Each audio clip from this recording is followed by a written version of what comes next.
But first, yesterday was a Super Tuesday for some and a perceptibly less Super Tuesday for others. For Michael Bloomberg, it was kind of both. Bloomberg was elected to a third term as mayor of New York City, but he fell seriously short of pretty much everyone's expectations, beating his opponent by a mere 5 points. It was surprising, especially considering that Mayor Bloomberg spent over $100 million on this race. Yesterday, before all the votes were tallied, we estimated, based on past turnout, that Bloomberg was spending about $77.52 per vote. As it turns out, yesterday's voter turnout in New York City was really low. So looking at the 550,000 votes that Mr. Bloomberg actually received, how much did he really end up paying for each one? Actually, about $179.51 per vote. A very steep fare to pay for a ride to City Hall, even by Manhattan standards. And yesterday, the big headline grabber on gay rights issues was the result on question 1 in the state of Maine.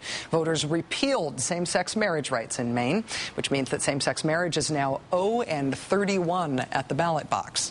But the northeast corner of the country was not the only gay rights battleground. Virginia elected an attorney general named Kenneth Cuccinelli, who has been called, who has called being gay, quote, intrinsically wrong, and has said that it does not comport with natural law. The state's new top lawyer is so far out ahead of the anti-gay pack that a pre-election Washington Post editorial called Mr. Cuccinelli a bigot. It should also be noted that Virginia's new governor-elect, Bob McDonnell, just a few years ago said that certain homosexual conduct could and should disqualify a person from being a judge because of violating Virginia's crimes against nature law. But not all of yesterday's news was a punch in the stomach for gay civil rights. Washington State voted to approve everything but marriage, their referendum 71, giving gay people all the legal trappings but not the name of marriage. In the South, in Chapel Hill, North Carolina, they elected their first openly gay mayor, Mark Kleinschmidt. And Houston's mayoral race will be decided in a runoff. But if Anise Parker wins, she will be the first openly gay woman elected mayor of a major American city. Also in the Great Lakes region, voters in Kalamazoo, Michigan approved a measure banning discrimination based on sexual orientation or identity. And finally, your last dose of election night 09 news.